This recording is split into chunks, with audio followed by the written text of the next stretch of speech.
দর্শক, ঈদযাত্রার আরও খবর জানাতে রাজধানীর বিভিন্ন জায়গা থেকে আমাদের সহকর্মীরা যুক্ত হচ্ছেন। একে একে তাদের কাছে যাব, আমরা ঢাকার বাইরের খবর জানবো, সড়ক পথের।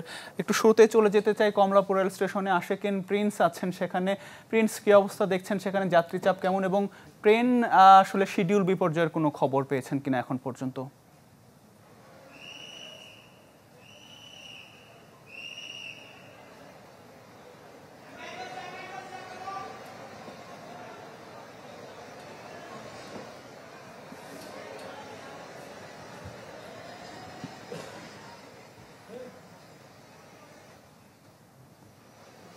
আতিক, আমার বাম পাশে যে ট্রেনটি এখন দাঁড়িয়ে রয়েছে সেটি সিল্ক সিটি, এবং এই ট্রেনটির রাজশাহী যাবার কথা 2:45 অর্থাৎ এই ট্রেনটি কমলাপুর রেল স্টেশন ছেড়ে যাওয়ার কথা ছিল 2:45, কিন্তু এই ট্রেনটি ঢাকা এসেছে 3:45। অর্থাৎ এই ট্রেনটি বলা যায় যে এখনো 2 ঘন্টা লেট, যেটি এখনো কমলাপুর রেল স্টেশন ছেড়ে যেতে পারেনি। ফলেই এই ট্রেনে যেসব যাত্রী রয়েছেন তারা তীব্র গরমের মধ্যে ভোগান্তিতে রয়েছেন।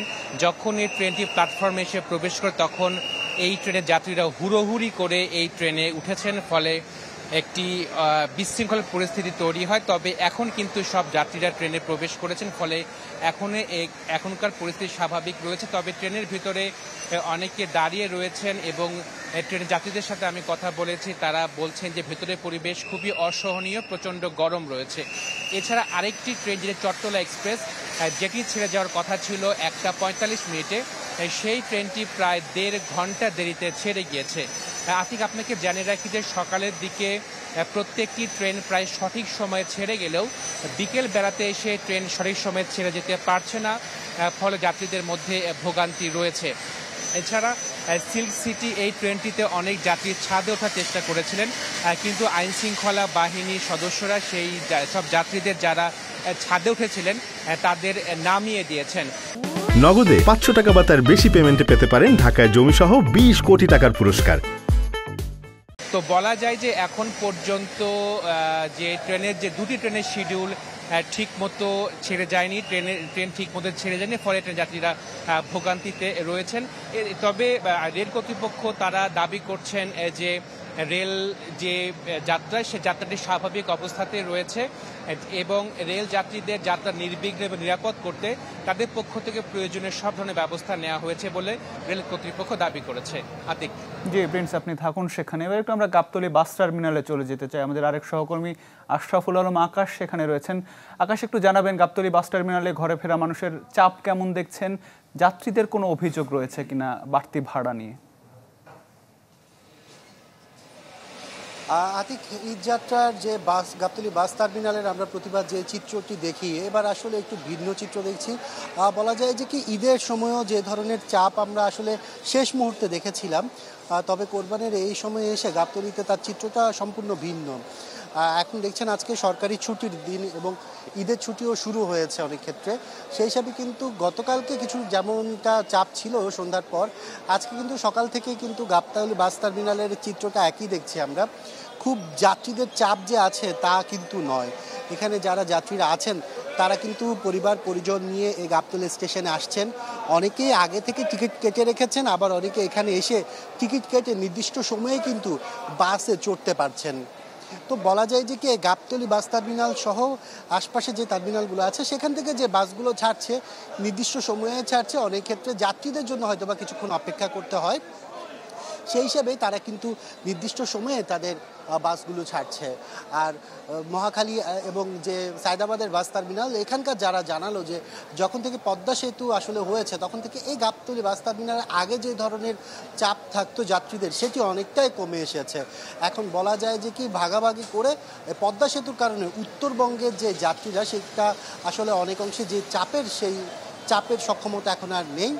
আর আইন শৃঙ্খলা রক্ষাকারী বাহিনীর কথা যদি বলে রাখি, যাত্রীদের সার্বিক নিরাপত্তার জন্য এখানে পুলিশ, র্যাব সহ বিভিন্ন সংস্থার কন্ট্রোল রুমও রাখা হয়েছে, যেন যাত্রীদের নিরাপত্তার ক্ষেত্রে সব ধরনের ব্যবস্থা নেওয়া হয়। আর এখানে আসলে টিকিটের যে দাম, সেই দামে বাড়তি ভাড়া নেওয়ার তেমন কোনো অভিযোগ যাত্রীরা এখন পর্যন্ত করেনি। তারা বলছেন যেভাবে আসলে নিয়মিত ভাড়াটা রাখা হয় গাবতলীতে এখন পর্যন্ত তারা সেই ভাড়াতে এখান থেকে যেতে পারছেন। তবে কাউন্টারে যারা কর্মরত আছেন তারা কিছুটা হতাশা প্রকাশ করেছেন, কারণ ঈদের সময় তারা যাত্রীদের চাপ আরো বেশি আশা করে থাকে। জি, অনেক ধন্যবাদ আকাশ, আপনি থাকুন সেখানে, আমরা পরবর্তীতে আবার নিশ্চয়ই আপনার কাছে ফিরবো। একটু আমরা গাজীপুরের চিত্র দেখে আসতে চাই, সড়কে আসলে যানবাহনের চাপ কেমন। রফিকুল ইসলাম খান, কি অবস্থা দেখছেন সেখানে?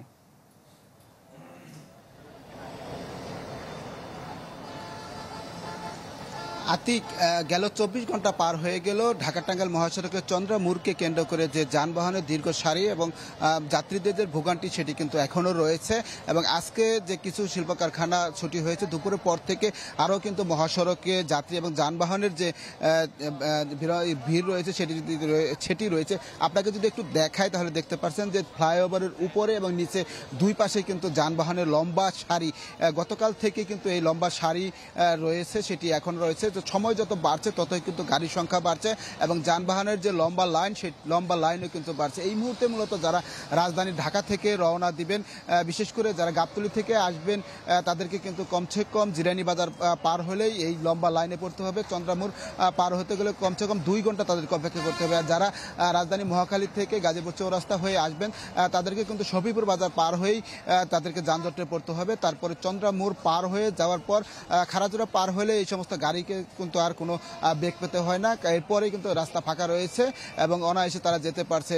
এখানে যেটি হয়েছে, 2 লেনে 2 সড়কের গাড়ি যখন এক সড়কে মিলিত হয় তখন কিন্তু গাড়ির গতি কমে যায়। আর এই কারণেই মূলত এই যানজটের সৃষ্টি এবং গাড়ির যে লম্বা লাইন সেটি রয়েছে। কিছুক্ষণ আগে সড়ক পরিবহন সেতু মন্ত্রণালয়ের সচিব এসেছেন, তিনি বলেছেন যে সড়কের কারণে কোথাও কোনো যানজট কিংবা যে মানুষের ভোগান্তি সেটি হবে না, তবে পুলিশিং ব্যবস্থার কারণে হয়তো বা যদি খানিকটা ভোগান্তি হয় সেটি হতে পারে। এবং আইনশৃঙ্খলা বাহিনীর সদস্যরাও কিন্তু কাজ করে যাচ্ছে যাতে করে বড় ধরনের কোনো যানজটের সৃষ্টি না হয়, সেই লক্ষ্যেই তারা কাজ করে যাচ্ছে। এখন দেখার বিষয়, যখন আগামীকাল সমস্ত শিল্প কারখানা বন্ধ হয়ে যাবে তখন আসলে পুলিশিং ব্যবস্থা কতটুকু কাজে লাগে সেটি এখন দেখার বিষয়। তো আতিক, চন্দ্রামুর থেকে এই ছিল সর্বশেষ খবর। জি রফিক, অনেক ধন্যবাদ আমাদের সাথে যুক্ত হওয়ার জন্য। এবার একটু আমরা নৌপথের খবর জানতে চাই। সদরঘাট থেকে আমাদের সহকর্মী সজল শাইক যুক্ত হয়েছেন। সজল, আমরা দেখেছি যে পদ্মা সেতু হওয়ার পরে দক্ষিণবঙ্গগামী যাত্রীদের একটা বড় অংশ আসলে পদ্মা সেতু ব্যবহার করে ঘরে ফিরেন। সেক্ষেত্রে আসলে লঞ্চে যাত্রীদের চাপ কি তুলনামূলক কম দেখছেন কিনা এবার? সদরঘাট লঞ্চ টার্মিনালে কিন্তু ইতিমধ্যেই মানুষের চাপ বাড়তে শুরু করেছে। আপনি জানেন যে ঈদের 4র্থ দিন ঈদ যাত্রার, সেই সুবাদে কিন্তু গতকালকে আমরা যেটি দেখেছি যে সদরঘাটে কিন্তু খুব একটি চাপ ছিল না। তবে সময় যত গড়াচ্ছে সদরঘাটের লঞ্চ টার্মিনালের যেই যাত্রীরা রয়েছে তারা কিন্তু ইতিমধ্যেই আসতে শুরু করেছে। আর একটি বিষয়, লঞ্চে যারা মূলত যাওয়া আসা করে তারা কিন্তু বেশিরভাগ মানুষই রাতে তারা যায়, সারা রাত লঞ্চে কাটায়, পরের দিন সকালে তারা বাড়ি পৌঁছায়। তবে আমরা এখানে কিন্তু লঞ্চ মালিক বা লঞ্চ কর্তৃপক্ষের সাথে কথা বলেছি, তারা যেটি বলছে যে পদ্মা সেতু হওয়ার পরে কিন্তু যাত্রীদের চাপ অনেকটাই কমে গিয়েছে সদরঘাট লঞ্চ টার্মিনালে। ঠিক সদরঘাটের মতো কিন্তু অন্যান্য লঞ্চ টার্মিনালের চিত্র একই। এছাড়া যদি বলি যে সদরঘাটে কিন্তু গতকালকে বেশ কয়েকটি স্পেশাল লঞ্চ কিন্তু চালু করা হয়েছে, যেটি বলা হচ্ছে যে এই রুট দিয়ে অন্তত দক্ষিণবঙ্গের 41টি জেলায় কিন্তু মানুষ তাদের পরিবার পরিজনের সাথে ঈদ পালন করতে যাবে। তার জন্যই কিন্তু যেই ব্যস্ততা, আমরা সেই ব্যস্ততা কিন্তু লক্ষ্য করছি লঞ্চ কর্তৃপক্ষ এবং লঞ্চের সাথে যারা জড়িত।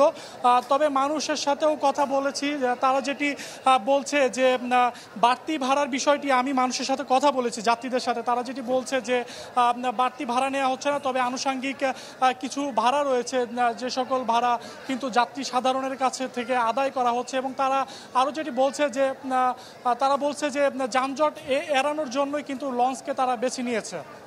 সজল, অনেক ধন্যবাদ আমাদের সাথে যুক্ত হওয়ার জন্য। দর্শক, ঘরে ফেরার খবর জানাতে ঢাকা এবং ঢাকার বাইরে থেকে আমাদের সহকর্মীরা যুক্ত হয়েছিলেন।